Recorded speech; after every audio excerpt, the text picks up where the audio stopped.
government does not need to be in the business of picking winners and losers through this program.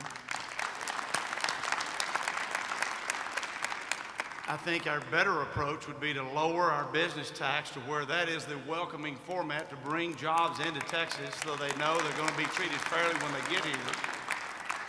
And in light of that, wouldn't it be more fair rather than putting these funds up that ends up picking winners and losers to phase those out, lower our business tax, and to make a better business environment altogether? Well, Commissioner, first of all, as you know perfectly well, those programs don't pick winners and losers. And you were supportive of the program when it was put into place and helped vote for it back in 2003. Her statement of the spending increase session to session. That's why the Wall Street Journal said Texas is going California. We increase, all the people out here care about is how much money did we spend then and how much money are we spending now. No matter how you want to color code it, how you want to categorize it, it's their money. And when that's all that counts. So do you agree or disagree that when you look at it, the last 10-year period, our spending has been the lowest as a percentage of growth of any other state in the country? It's been 11.5% below inflation and population growth. Do you agree with that? I cannot compare it to the other 49 states, so I don't have that fact. Well, do you agree that it's been 11.5% below inflation and population growth for the last 10 years? Well, it depends on how you want to calculate that number. No, I'm just looking at, you just look at the Governor, 10 years and then today. Yes, and you know how you get to that number? When you go out and borrow $20 and $30 billion so you get under that level. We have to stop that. I want to go around one more time because the people of Texas, I'm going to have to make an editorial comment here. The people of Texas are sick and tired of state officials pointing to the federal government and telling us over and over what's wrong. So I'm going to give you all one chance. We're going to start over here with Commissioner Staples, and I want everybody on this panel to give us a definition of the interior enforcement of the rule of law in 30 seconds, Mr. Rivera. You're going to have to give more than 30 seconds, Joanne. No. If you want to talk about something that If you want to talk about how to secure our nation, how to stop 1 million people from coming in illegally, we're going to need more than 30 seconds to do that. Lives are being lost. Landowners are being chased off their property. So can we go a minute at least to At secure the our end, nation? we may go a minute, but I just want a simple, there is a way to define this. Okay, I'm going to lead the witnesses here, y'all. I'm going to lead the witnesses. Reflect upon your oath of office. Reflect upon what the definition of interior is and what the definition of rule of law is. And I know you guys can do it in 30 seconds. Start again. Start again, Commissioner. I know you got it in you. I've taken an oath to protect and defend the U.S. Constitution and the state constitution at different levels, and that's what it's really about, is defending these constitutional principles. We can do that as a state of Texas. We do not have to wait on the federal government. That's why I developed a 6-point specific plan that starts with border security. You can use low cost, high tech to have a big impact.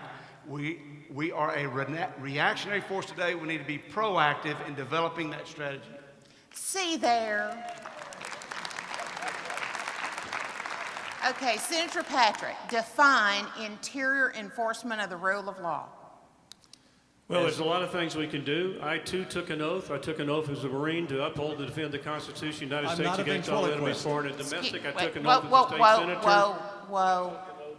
Land commissioner. So the first thing we need to do is get rid of unconditional birthright citizenship. Thank you. You know what, crowd? Nobody told you my background. You would not believe the number of big committees I've chaired before, and they were worse than this.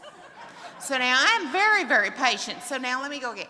Senator Patrick, define the interior enforcement of the rule of law, please. As I said in my opening, as I said here again, We cannot blame this. We've had our local elected and state officials too long blaming the federal government. It's our job to protect the interior of the state of Texas. It is their job to protect the border of the United States with Mexico. And that's why, again, I opposed our budget. We cut funding to protect our border. We cut funding to fight. Democrat chairs in the Senate has been none. Then I've heard fewer than what Governor Dewhurst has appointed. Then I saw the Texas Tribune, it was 0, maybe 1 or 2. There are 18 committees. Yes. There are 6 chaired by Democrats. So I want to know what the real number is, and I would ask you this. If you're so conservative and you're so focused on Republican control and the hardworking folks out here that got us elected, why not 0? What, would you say Texas is one of the 20 most frugal on debt, 10 most frugal? What would you say? Governor, We're one of the Governor, 5. I We're think, 45th. Okay. I think we are a frugal state. But it is so easy to go off the path. And this past session, we started to go off the path. We're going off the path on debt. I do not want Texas to be California. And we have to be disciplined in every dollar we spend. We were not disciplined. Commissioner Patterson was right. I was the only senator in finance who voted to save the rainy day fund in 2011. I was the only senator in finance who voted to stop the $25 million for the F1.